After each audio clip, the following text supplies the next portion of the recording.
Hello my dear friends, good evening to all of you. Welcome you again.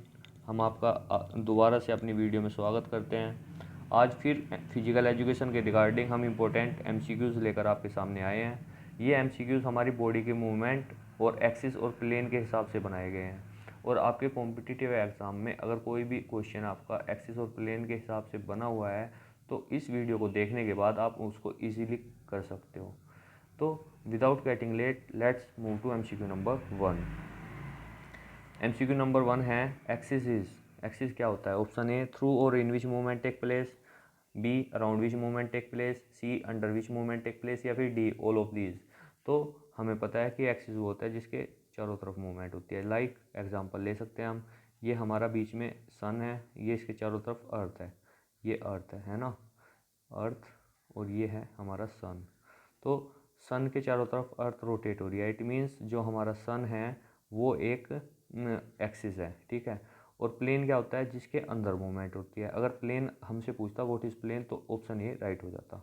Okay, now let's move to MCQ number 2। Axis of human body are.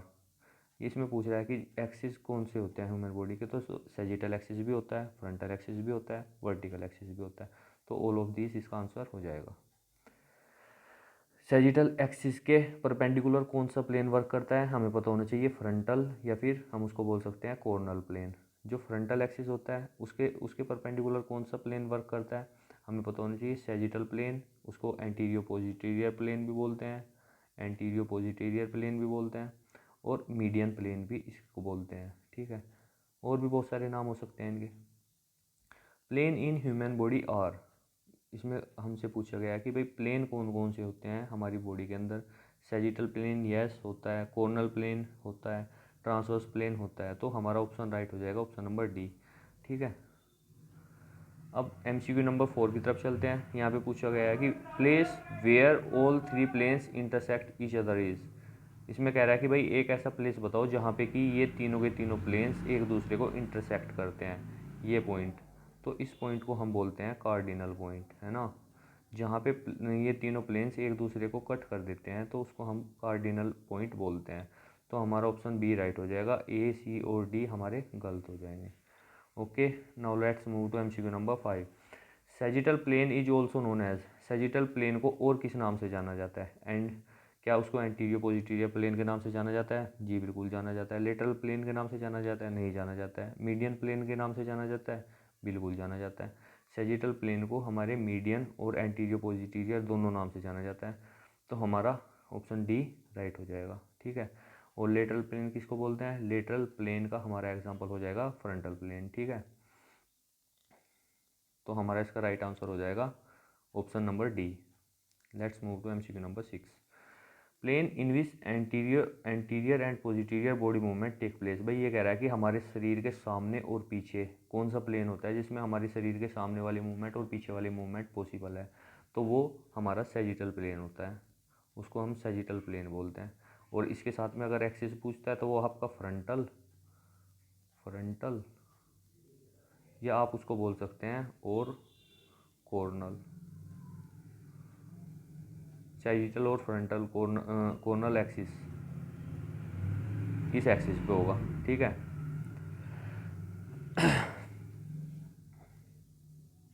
Now move to MCQ number 7। Coronal plane is also called. Coronal plane को और किस नाम से जाना जाता है? Median plane के नाम से जाना जाता है? नहीं जाना जाता है। एंटीरियर पोजिटीरियर प्लेन के नाम से जाना जाता है? नहीं जाना जाता है। फ्रंटल प्लेन के नाम से जाना जाता है। तो हमारा ऑप्शन ए राइट हो जाएगा। Let's move to MCQ number 8। A plane in which lateral movement of body is possible.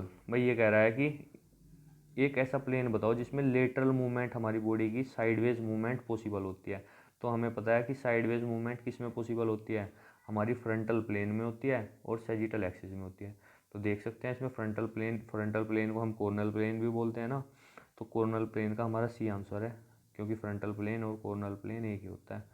तो हमारा सी आंसर हो जाएगा। एंटीरियर पोजिटीरियर प्लेन और सैजिटल प्लेन एक ही होते हैं, और इसमें हमारी फ्रंट की और बैक की मूवमेंट ही पॉसिबल होती है। Horizontal plane is perpendicular to. इसमें कह रहा है कि जो हमारा हॉरिजॉन्टल प्लेन है, जो हमारी बॉडी को दो अपर और लोअर पार्ट्स में यू एंड पी, ये यू का मतलब है अपर पार्ट, पी का मतलब एल का मतलब है लोअर पार्ट, तो दो पार्ट्स में डिवाइड कर देता है तो उसको बोलते हैं हॉरिजॉन्टल प्लेन। ठीक है, तो अपर पार्ट और लोअर पार्ट में डिवाइड करने वाले प्लेन को हम हॉरिजॉन्टल प्लेन, ट्रांसवर्स प्लेन या फिर लैटिट्यूडनल प्लेन इन नाम से जानते हैं। मैं एक बार और एक्सप्लेन कर देता हूँ। जो हमारा हॉरिजॉन्टल प्लेन है इसको तीन नाम से जानते हैं, हॉरिजॉन्टल प्लेन, ट्रांसवर्स प्लेन और लैटिट्यूडनल प्लेन। ठीक है, और इसको ये पूछ रहा है कि इसके परपेंडिकुलर कौन कौन से इसमें प्लेन और एक्सिस होते हैं। तो हमारा सैजिटल प्लेन वो भी ऊपर से नीचे होता है, हमारा जो फ्रंटल प्लेन है वो भी ऊपर से नीचे होता है, जो हमारा वर्टिकल एक्सिस है वो भी बीच से होता है। तो ये तीनों के तीनों ही राइट हो जाएंगे, हमारा ऑप्शन डी राइट है। ठीक है, MCQ number 10, all rotation movements takes place in. ये कह रहा है कि भाई जो रोटेशंस होती हैं, रोटेशन मूवमेंट होती है हमारी बॉडी की, किस प्लेन में पॉसिबल है, किस प्लेन के अंदर पॉसिबल है। क्या सैजिटल प्लेन में होती है, नहीं होती है। हमारी बॉडी की फ्लेक्शन एक्सटेंशन होती है। क्या फ्रंटल प्लेन में होती है, नहीं होती है। इसमें हमारी एडक्शन एबडक्शन मूवमेंट्स होती हैं। क्या कॉर्नल प्लेन के अंदर होती है, नहीं होती है। ये तो फ्रंटल प्लेन का ही दूसरा नाम है। हॉरिजॉन्टल प्लेन इसका आंसर हो जाएगा, क्योंकि जब तीन करते हैं तो एक ही बचा हुआ हॉरिजॉन्टल प्लेन होता है, और इसके परपेंडिकुलर हमें पता है कि वर्टिकल एक्सिस होता है। ठीक है, और प्लेन भी होते हैं इसके परपेंडिकुलर, जो हमने प्रीवियस क्वेश्चन में अभी एक्सप्लेन किए हैं। Okay, now let's move to MCQ number 11। What is flexion. Flexion क्या होता है। Flexion is angle between two joints is decrease, angle between two joints is increase, या फिर option 3 always movement from mid line, या फिर movements towards mid line. भाई flexion क्या होता है, देखो जब हमारी दो जॉइंट्स के बीच का एंगल, ये हमारा आर्म है, ये एल्बो है, इसको एल्बो लो, एल्बो है ना। लेकिन अगर ये है एक्सटेंड, मीन्स पूरी एक स्ट्रेट लाइन में है, तो है ये एक्सटेंशन। लेकिन अगर मैं इससे बाइसेप्स कर्ल करता हूँ, ये ऐसे आ जाती है, तो इन दोनों के बीच का एंगल ये कम हो जाता है, डिक्रीज़ हो जाता है। तो जब डिक्रीज़ होगा तो इसी को बोलते हैं फ्लैक्शन। तो हमारा ये ऑप्शन राइट हो जाएगा 1। और अगर इसमें पूछता एक्सटेंशन तो हमारा सेकंड राइट था। अगर हमारी लेटरल साइड से मूवमेंट हमारे आर्म की या लेग की मूवमेंट हमारी मिड लाइन की तरफ हो रही है तो उसको बोलते हैं एडक्शन। अगर हमारी साइडवेज मूवमेंट अवे हो रही है मिड लाइन से तो उसको बोलते हैं एबडक्शन। ठीक है, तो away movement from mid line abduction, और movement towards mid line is adduction. Inferior movement of ankle is, देखो कितना अच्छा क्वेश्चन बनाया हुआ है। इन्फीरियर मीन्स भाई नीचे की तरफ है ना, सुपीरियर और इन्फीरियर। इन्फीरियर का मतलब है कि अगर हम एंकल की मूवमेंट नीचे ग्राउंड की तरफ कर रहे हैं तो उसको क्या बोलते हैं। क्या डोर्सी फ्लेक्शन बोलेंगे, प्लांटर फ्लेक्शन बोलेंगे, फ्लेक्शन बोलेंगे या एक्सटेंशन बोलेंगे। फ्लेक्शन और एक्सटेंशन तो नहीं होगा, क्योंकि हमने अभी प्रीवियस क्वेश्चन में एक्सप्लेन किया कि फ्लेक्शन और एक्सटेंशन तो तब होगा जब एंगल डिक्रीज या इंक्रीज होगा, है ना। मीन्स सिंपल फ्लेक्शन एक्सटेंशन नहीं होगा। इसमें हमारे डोर्सी और प्लांटर फ्लेक्शन में से कोई एक आंसर आएगा, है ना। तो जब हमारी जो एंकल की मूवमेंट ग्राउंड की तरफ होती है तो उसको हम प्लांटर फ्लेक्शन बोलते हैं। वही इसमें पूछा हुआ है। अगर ये पूछता है कि सुपीरियर मूवमेंट ऑफ एंकल तो आपका ऑप्शन नंबर 1 राइट हो जाता है, डोर्सी फ्लेक्शन। ठीक है, now let's move to MCQ number 13। Ipsilateral movement is, ये कह रहा है कि भाई इप्सिलेटरल मूवमेंट कौन सी होती है। सेम साइड मूवमेंट होती है, नहीं होती है। अल्टरनेट और अपोजिट मूवमेंट, जी नहीं, ये भी नहीं होती है। वन पार्ट मूवमेंट, नहीं ये भी नहीं होती है। फोर्थ, टू लेग और हेड मूवमेंट, तो इस सॉरी इसका आंसर 1 हो जाएगा, क्योंकि इप्सिलेटर का मतलब होता है हमारे वन आर्म और उसी साइड के लेग की मूवमेंट, है ना। Right hand and right leg, right hand and right leg, या फिर लेफ्ट हैंड और लेफ्ट लेग। अगर ये दोनों एक साथ मूवमेंट्स कर रहे हैं, या तो लेफ्ट हैंड लेफ्ट लेग करेगा या फिर राइट हैंड राइट लेग करेगा, तो इसी को बोलते हैं सेम साइड मूवमेंट, और इसी को इप्सिलेटरल मूवमेंट बोलते हैं। अगर कॉन्ट्रालेटरल पूछता तो हमारा ऑप्शन नंबर 2 राइट हो जाता। ठीक है, अगर हमें यूनिलेटरल पूछता तो ऑप्शन 3 राइट था, अगर बाईलेटरल पूछता तो हमारा ऑप्शन 4 राइट था। Okay, now let's move to MCQ number 14। Forward movement of mandible bone is, इसमें पहले से ही टिक लगा हुआ है, चलो फिर भी हम एक्सप्लेन कर देते हैं। Forward movement of mandible bone is, भाई अगर हमारी मैंडिबल बोन है बच्चों वो आगे की तरफ जा रही है, फ्रंट साइड में जा रही है, तो उसको क्या बोलेंगे। अगर हमारी मैंडिबल बोन आगे की तरफ मूव करेगी तो हम उसे प्रोट्रैक्शन बोलते हैं। लेकिन अगर वो फिर से अपनी नॉर्मल पोजीशन में आ जाती है तो उसको हम रिट्रैक्शन बोलते हैं। इन्वर्जन और ईवर्जन क्या होता है, अगर हम अपने पैर का लेग का फेस अपनी मिड लाइन की तरफ कर लेते हैं तो उसको इन्वर्जन बोलते हैं। अगर हम अपने लेग का फेस बाहर की तरफ खोल लेते हैं मिड लाइन से अपोजिट साइड लेटरल साइड तो उसको ईवर्जन बोलते हैं। ठीक है, okay, now let's move to MCQ number 15। Circumduction is the combination of, ये कह रहा है कि जो सर्कमडक्शन होता है वो किसका कॉम्बिनेशन होता है, फ्लेक्शन का, एक्सटेंशन का, एडक्शन एबडक्शन का, या ऑल ऑफ दीज का। तो हमें पता होना चाहिए कि जो सर्कमडक्शन होता है उसमें ये चारों मूवमेंट्स आ जाती हैं, फ्लेक्शन भी होता है, एक्सटेंशन भी होता है, एडक्शन एबडक्शन भी होता है। तो हमारा ऑप्शन नंबर 4 राइट हो जाएगा। Let's move to MCQ number 16। Legs movements away from mid line in sideways. भाई ये कह रहा है कि अगर लेग की मूवमेंट साइडवेज हो रही है अवे फ्रॉम मिड लाइन तो उसको क्या बोलेंगे। तो कुछ ना कुछ हमारी बॉडी में से कम हो रहा है, इट मीन्स एबडक्शन। अगर टुवर्ड्स मिड लाइन होता तो एडक्शन राइट हो जाता। लेटरल रोटेशन मीन्स अगर हमारी हिल स्टेबल है और हम अपने फ्रेंजीज को, लेग की फ्रेंजीज को बाहर की तरफ आउटसाइड उसको रोटेट कर रहे हैं तो वो लेटरल रोटेशन है। अगर हम मिड लाइन की तरफ रोटेट करेंगे तो वो मीडियल रोटेशन है, लेकिन उसमें हिल स्टेबल रहेगी, है ना। Let's move to MCQ number 17। If palm face upward that is, अगर ये कह रहा है कि अगर हमारी हथेली है वो स्काई की तरफ फेस कर रही है तो उसको क्या बोलेंगे। तो इस मूवमेंट को हम हमेशा सुपिनेशन बोलते हैं, है ना। अगर हमारी हथेली ग्राउंड की तरफ फेस करती तो उसको प्रोनेशन बोलते हैं। न्यूट्रल, अगर वो साइडवेज होती तो उसको न्यूट्रल बोलेंगे। एलिवेशन, अगर हम अपनी बॉडी को या अपने शोल्डर को ऊपर की तरफ उठाते हैं तो उसे एलिवेशन बोलते हैं। अगर उसे नीचे की तरफ प्रेस करते हैं तो उसको डिप्रेशन बोलते हैं, ठीक है। Let's move to MCQ number 18। Toe movement towards mid line is, इसका भी आंसर लगा ही हुआ है। तो toe movements towards mid line is medial rotation. भाई अगर हमारे टो की मूवमेंट मिड लाइन की तरफ हो रही है तो उसको हम मीडियल रोटेशन बोलेंगे, जो अभी हमने एक्सप्लेन भी किया था। लेटरल रोटेशन, अगर मिड लाइन से अवे की तरफ हो रही है रोटेशन तो वो लेटरल रोटेशन है। इन्वर्जन, अगर हमारा जो लेग का फेस है अगर वो हमारी मिड लाइन की तरफ हम उसको कर रहे हैं तो उसको हम इन्वर्जन बोलेंगे। अगर हमारा जो फुट है अगर हम उसका फेस बाहर की तरफ खोल देते हैं तो उसको ईवर्जन बोलते हैं, ठीक है। MCQ number 18।